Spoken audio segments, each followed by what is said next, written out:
My name is Tom Mesereau. I'm a criminal defense lawyer. I was lead defense counsel for Michael Jackson in his trial in Santa Barbara in 2005. And I'm here to support journalist Aphrodite Jones, who wrote a book about the trial. My name's Aphrodite Jones. I'm a reporter, investigative journalist. Been writing real-life crime stories for 20 years. I have 7 books, best-selling books published about real-life murders. I've covered some of the most high-profile cases in the history of America, including Scott Peterson and then Michael Jackson. The subject of my newest book is Michael Jackson and the truth behind the trial, and that is to say that the media slanted the coverage of the Jackson trial in order to give the public the impression that Michael Jackson was guilty in 2005, when in fact a jury of 12 people found the man to be completely innocent. It's an excellent book. It's the most accurate, honest portrayal of what happened in the Michael Jackson courtroom. I wrote the foreword to the book, although I have no financial interest in the book whatsoever, and I didn't write any of it. But I wrote the foreword because I wanted to make sure people realized this was the authentic, the actual story about what happened in that courtroom, and I support it. You know, the interest of the media in slanting any story is very simple. It's ratings, and we as a public feed that. We are very interested in anybody's dirt, anybody's dirty laundry. If there are allegations to be made, it doesn't matter if they're true or not, they'll be thrown out there by the media, and it can ruin a person's career. You noticed recently David Copperfield, I believe, lost a lot of his credibility because there was an accusation that he went after some female. No proof, no evidence, no trial, no charges, but an accusation that led to a man who's one of the most brilliant magicians on earth to having a career fall. So this is something that's become prevalent. It's a huge problem in our society.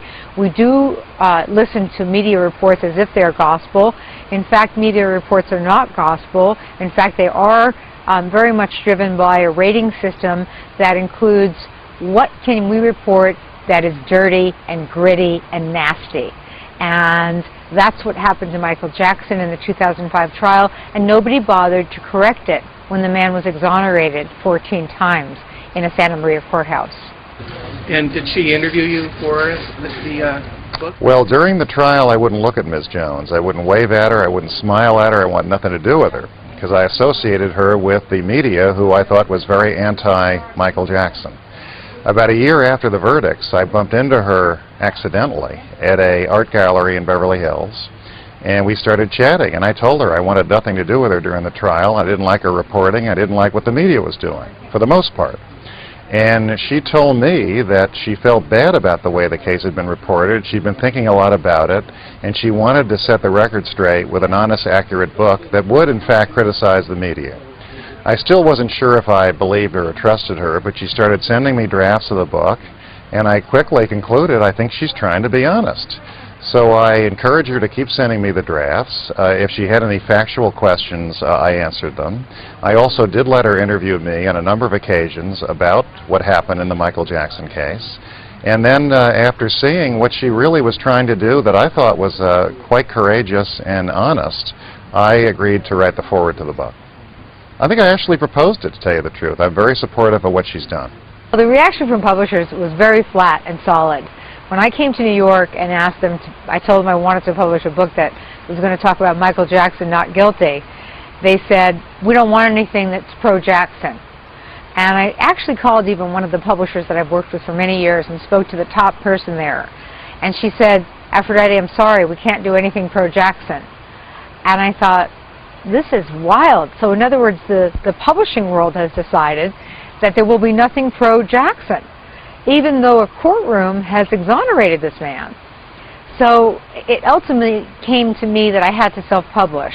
And it's something that for me, as a New York Times bestselling author, having had 3 books made into films and all the rest of it, really was a hard nut to crack and a hard thing to swallow.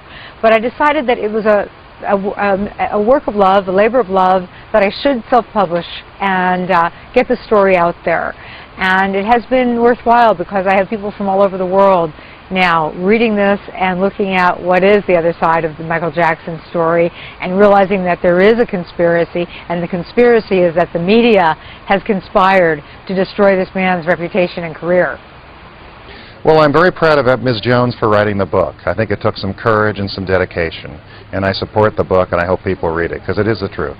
And I think there's a collective embarrassment in the world of media, which includes publishing, about the way Michael Jackson was treated during this trial. The reporting was extremely biased, in many ways bigoted, it was narrow-minded, it was sensationalist, and it was designed to create stories. And I think they began to spin themselves about what was happening in the courtroom. And when there was a collective gasp over the 14 not guilty verdicts, I think they sort of went into a shell and wanted to move on to something else and not acknowledge their embarrassment. What was Michael Jackson like during the trial? He's a wonderful person. He's a very sensitive, kind-hearted individual, likes to see people do well, likes to think that he's made some contributions to the planet. He's tried to advance the cause of children around the world for many, many years.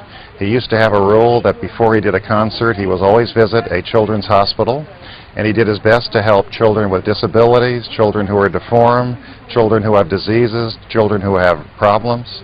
He always turned Neverland open to inner-city kids who he felt didn't have the opportunities that he wanted to give them at Neverland, to enjoy themselves, to have fun, to be around animals, to be around beauty.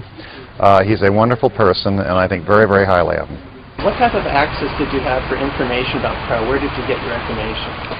I have worked in the courtrooms for, as I say, almost 20 years, and so I've become very adept at how to approach judges and attorneys for information. It was such that I asked Judge Melville if I could be granted a court order to look at all the evidence, and he did grant me that order. I was able to therefore get to all of the evidence, the photos, the videos, the clip of the young accuser talking to the police, which actually convinced me more than ever that the whole case was a sham, because not only did the jury foreman tell me that the jurors did not believe him, but I myself rewound that tape 3 times and looked at this boy and thought, he's telling the police that he doesn't know simple things about sexuality, and he's 13 years old. There's something wrong with this picture. So I was granted the access to all of the evidence through Judge Melville's court order, and then later with Thomas Mesereau, having gained his trust, I was able to get to some of the court transcripts that I needed to fill out what it was, the notes that I took. Remember, I covered this trial every day for 5 solid months for Fox News, and so I had copious notes of my own. And all of the news reports that were there and all the newspapers that were there as well as backup, which I used to corroborate things. So I generally take my sources straight from the horse's mouth, from court transcripts, from evidence, exhibits, and then fill it in with what I see that other writers and other people have sort of picked up on it in the course of a trial. Well, it was the most intensely watched trial in world history. You had over 2,200 accredited media from around the world, which is more media than O.J. Simpson and Scott Peterson combined. And the verdicts were watched all over the planet when they came down. So it was a pretty intense environment. I had to focus myself on the courtroom, on the jurors, on the judge, on the witnesses, and tune out most of what was happening around me. I think Michael Jackson is a wonderful person, sensitive, kind, generous, very artistic, very creative, and on a mission to do something for the world, which is more than I can say for a lot of people I've met.